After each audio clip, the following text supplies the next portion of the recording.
করছেন তারা তো জানেন, কিন্তু যারা এখনো চাষ রাজাপাট করেননি তারা অবশ্যই রাজাপাট যেন চাষ করেন। পাট মানেই রাজা। এই রাজাপাট অন্যান্য পাটের তুলনায় কম করে 1.5 ফুট থেকে 2 ফুট বেশি উচ্চতা হয়।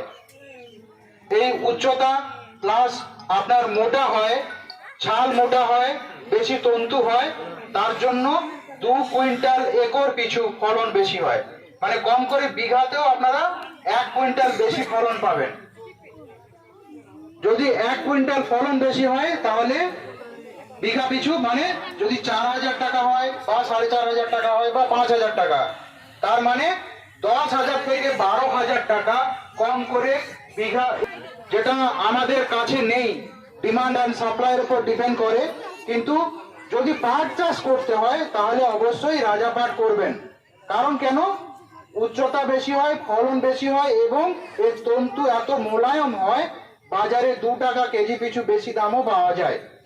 মানে উপরন্তু কি হলো, ধরে নিন আপনি যদি অন্য পাট 4 কুইন্টাল পান তাহলে রাজা পাট 5 কুইন্টাল পাবেন। তাহলে 5 দিনে 15 কুইন্টাল, সেই 15 কুইন্টাল যদি 2 টাকা করে বেশি পাওয়া যায় তাহলে সেখানেও 3,000 টাকা বেশি পাওয়া যাচ্ছে।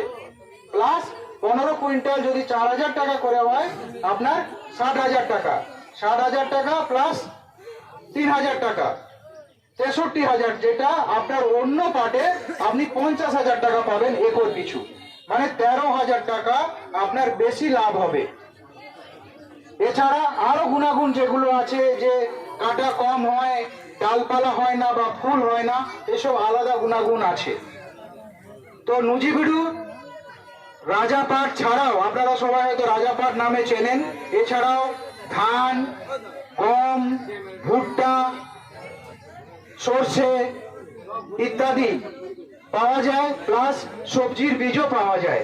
তো আপনারা যারা চাষের সঙ্গে যুক্ত আছেন